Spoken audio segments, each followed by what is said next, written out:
ये तो बाढ़ में हमारा पुल ही बह गया। अब क्या होगा? अब हम नदी के उस पार कैसे अपने बच्चों को ले जाएंगे? हम तो उड़ सकते हैं लेकिन बच्चे तो उड़ नहीं सकते। हाँ, ये तो बहुत बुरा हुआ टुनटुनी। अब क्या होगा?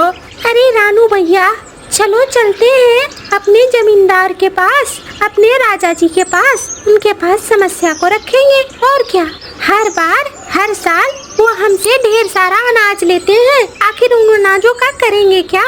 बेच बेच कर अपना खजाना भर रहे हैं। ऐसे कब तक चलेगा? हाँ हाँ, चलो टुनटुनी, मैं भी चलता हूँ तुम्हारे साथ। जंगल का एकमात्र पुल जिससे नदी के उस पार जाया जा सकता था, जिधर पंछियों के बच्चों का स्कूल था, वो बाढ़ के पानी में बह गया। अब इस पुल को बनवाने के लिए टुनटुनी रानू कबूतर के साथ पहुंची जंगल के राजा बाज के पास। अरे क्यों आई हो चिड़िया?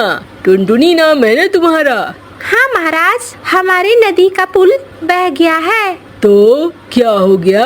तुम्हारे पंख तो नहीं बहे हैं? नहीं महाराज, हमारे पंख नहीं बहे हैं, लेकिन हमारे बच्चे उसी पुल से नदी के उस पार पढ़ने के लिए जाया करते हैं। तो मुझसे क्या चाहती हो? पुल बन जाऊं क्या?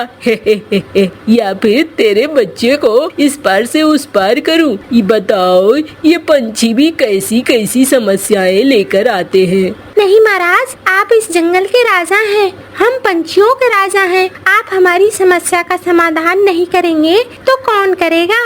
अच्छा, तो टुनटुनी तू नेता बनी फिरती है। चल भाग यहाँ से और इंतजार कर, खुद ब खुद समस्या हल हो जाएगी। और नहीं होगी तो घर में रहना, ठीक है? तेरे बच्चे पढ़ के कौन सा अफसर बन जाएंगे। चल भाग यहाँ से, वरना जेल में डाल दूंगा। आखिरकार डर कर टुनटुनी और रानू कबूतर वहाँ से निकल कर आ जाते हैं। अरे टुनटुनी बहन, ये तो बड़ा ही डरावना था। मुझे तो डर लग रहा था कहीं हमें जेल में न डाल दे। अरे रानू भैया, ये बात तो समझ में आ गई कि राजा साहब कुछ नहीं करने वाले हैं। जो करना होगा हमें ही करना होगा, और करने के लिए हमें पुल बनाने की तैयारी करनी होगी। अरे टुनटुनी, क्यों इस छोटी सी नन्ही सी जान में बड़ी बड़ी चीजें सोच लेती है? तू पुल कैसे बनाएगी? मुझे सोचने दो भैया, मैं पुल भी बनाऊंगी, गाड़ियाँ भी बनाऊंगी और सब कुछ बनाऊंगी। बस मुझे सोचने दो। ठीक है टुनटुनी, तुम्हें कोई मदद चाहिए होगी तो हमें बता देना। अगले दिन कालू कौवे का बेटा जग्गू खेलते खेलते नदी के पास पहुंच जाता है। बारिश के वजह से फिसलन थी और जग्गू फिसल जाता है, फिसल कर नदी में गिर जाता है। पापा बचाओ, कोई बचाओ मुझे, मैं पानी में डूब रहा हूँ, बचाओ मुझे, बचाओ। कालू कौवे का बेटा जग्गू पानी में डूब जाता है और जब जंगल में ये बात फैलती है तो सारे पंछी एक जगह जमा होते हैं। जग्गू कालू के बेटे की अर्थी लगी हुई थी, सारे पंछी वहाँ पहुँचते हैं। टुनटुनी कहती है, कालू भैया, सुनकर बहुत दुख हुआ, लेकिन काश ये पुल रहता तो ऐसी स्थिति नहीं होती। हाँ हाँ, हम तो राजा जी के पास भी गए थे, लेकिन वो पुल बनाने को तैयार ही नहीं है। अरे हम क्या कर सकते हैं, वो ठहरे राजा, वो जो चाहे वही करेंगे ना। हरी काकी बोल पड़ी। नहीं, अब हमें उपाय निकालना होगा। जग्गू जैसा हादसा किसी और पंछी के बच्चे के साथ नहीं होना चाहिए। हमें कुछ न कुछ तो करना पड़ेगा। अरे मेरा तो बेटा चला गया, अब मैं क्या करूं? मुझे तो समझ में नहीं आ रहा है। टुनटुनी, मैं तुम्हारे साथ हूँ, तुम जो कहोगी मैं वो करूँगा। जंगल के बाकी पंछियों के लिए जरूर करूँगा। कालू भैया, तुम परेशान मत हो, अभी तो पहले इसका अंतिम संस्कार करते हैं, फिर हम लोग बैठकर सोचते हैं। जग्गू कौवे को पानी में बहा दिया जाता है। सारे पक्षी बहुत दुखी थे, लेकिन नदी के पुल का इलाज ढूंढना चाहते थे। आखिर टुनटुनी रात भर सोचती रही और अगले दिन उसने पंछियों की मीटिंग बुलाई। मीटिंग में टुनटुनी भी पहुंची। सुनो भाइयों और बहनों, हमें नदी के लिए एक पुल बनाना होगा। अरे वो तो ठीक है, लेकिन पुल बनाएंगे कैसे?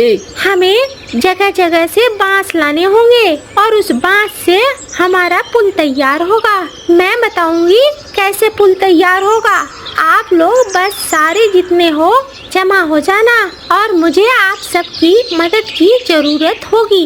अरे हम बिल्कुल मौजूद रहेंगे, हम पहुंच जाएंगे। तुम टुनटुनी बस बता देना क्या करना है। हाँ रानू भैया, मैं जानती हूँ, मैं भी तैयार हूँ, मैं कहाँ पीछे हटने वाली हूँ। हाँ हरी काकी, मैं जानती हूँ। सारे पंछी अलग अलग दिशाओं से बांस को जमा करने लगते हैं। ढेर सारा बांस जमा हो जाता है और फिर टुनटुनी सबको समझाने लगती है कि कैसे पुल तैयार होगा। सारे पंछी मदद करते हैं और पुल को बनाने की कोशिश करते हैं। आखिरकार पुल पूरी तरीके से बनने को तैयार होता है। जैसे ही राजा बाज को ये खबर मिलती है, वो सोचता है कि अब टुनटुनी बन जाएगी इस जंगल का राजा। अच्छा, तो वो चिड़िया, उस चिड़िया की इतनी मजाल, मुझसे पंगे ले रही है। जाओ, जाकर उसे समझा दो कि राजा से पंगे लेगी तो अच्छा नहीं होगा।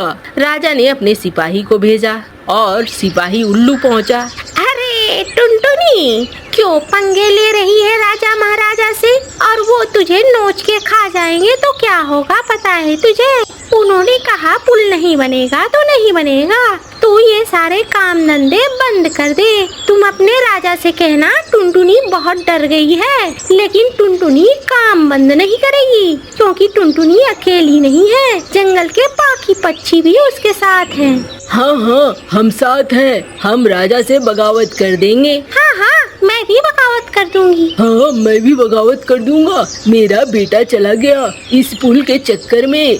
पंछियों का विरोध देखकर सिपाही डर जाता है। सिपाही आकर बाज को सारी बातें बताता है। बाज समझ जाता है कि अगर और पंगे लिए तो अच्छा नहीं होगा। उधर टुनटुनी बाकी पंछियों के साथ मिलकर बांस का पुल बना देती है और बांस के पुल के साथ साथ बांस का नाव, बांस के जीप, बांस की साइकिल सब कुछ बना देती है, जिससे धीरे धीरे जंगल में अब ये चीजें चलने लगती हैं। और अब बाढ़ के पानी के बीच में भी बांस का पुल बड़े आराम से बच्चों को इधर से उधर जाने देता था। बच्चों की अब पढ़ाई भी बंद नहीं हो रही थी।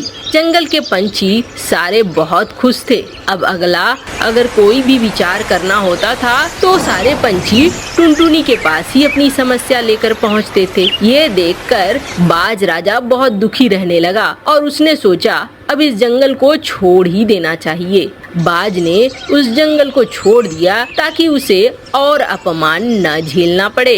अरे ये तो बाढ़ में हमारा पुल ही बह गया, अब क्या होगा? अब हम नदी के उस पार